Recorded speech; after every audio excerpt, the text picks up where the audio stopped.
The sect test was not as simple as I had imagined. Passing the first round only meant I was allowed to stand here shoulder to shoulder with 70 or 80 other children.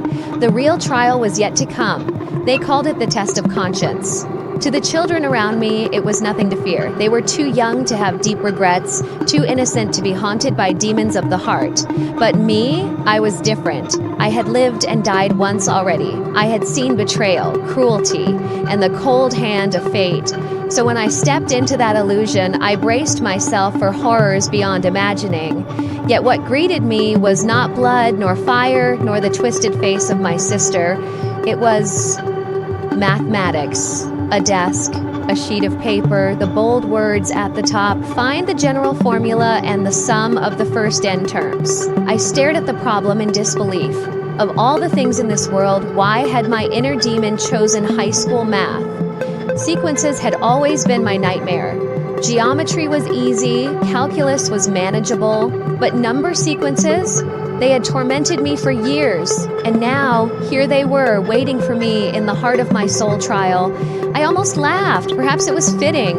After all, I had just taken the college entrance exam 2 months ago. My knowledge might have faded, but the formulas were etched into my very DNA. So I picked up the brush. Problem after problem, hundreds of them. My hand cramped, my head ached, but I pressed on. Until finally, the paper dissolved, the desk vanished, and the world of illusion crumbled around me. When I opened my eyes, I was standing before a staircase of endless blue stone, stretching all the way to the clouds, and the trial was only beginning. The staircase was no ordinary path. Each step weighed heavier than the last, pressing down on body and soul alike.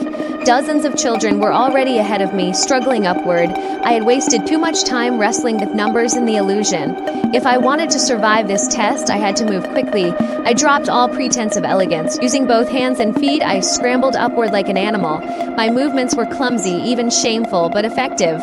I soon passed more than 10 children. Some laughed, unwilling to sacrifice their pride. Others, inspired, began to imitate me, clawing and crawling up the stones. The sun beat down mercilessly. Heat shimmered on the steps, scorching my skin. My robe clung to me, drenched in sweat. My arms and legs trembled with exhaustion until finally, halfway up, I collapsed like a salted fish left to dry on the stones. I could have stayed there forever, my body begging me to give in. But failure meant rejection, and rejection meant death. I gritted my teeth and remembered another lesson from my former life, breaking a problem into smaller parts. Just like solving equations, I divided the distance into 4 sections. I calculated my pace, planned my rests, and forced myself to move again. 10 minutes of climbing, 10 minutes of rest, again and again. The last step came just as the sun began to sink. My body was broken, but as my foot touched the final stone, light surged through me. Fatigue melted away, replaced with a clarity sharper than any blade, bowed to the waiting disciples and whispered, "Thank you, senior brother."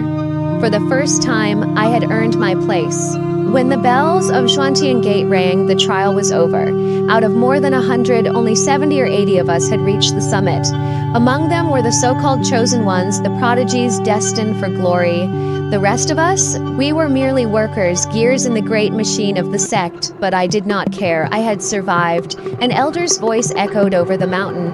Those who endure the trial of truth have proven their character. From this day, you are disciples of Xianxia sect. For 3 days, you may choose a mountain to begin your cultivation. Around me, children whispered, hesitating, but I already knew where I belonged, the Dan sect. In the story I once read, the girl who bore my name entered the Dan sect and bet her doom through her sister's schemes. But to me, alchemy meant something else. Fire, wood, and earth. My roots aligned perfectly with the art of refining pills. And above all, alchemists were rich. So I ran, bag on my back, hair sticking to my damp face. I was the first to arrive at the Dan sect's registration point. A sleepy senior disciple yawned as he wrote my name. He barely looked at me until I told him why I had chosen his sect. Because, I said with a grin, alchemists are rich. His brush slipped, ink blotting the page. When his eyes finally met mine, I saw amusement flicker there. His name was Wen Qi, second senior brother of the Dan sect, handsome enough to be mistaken for a star if he lived in my modern world. He tossed me a storage bag. Honest and quick, he said, go choose your house. For the first time since my rebirth, I felt a spark of hope. Perhaps this time I could carve out my own future.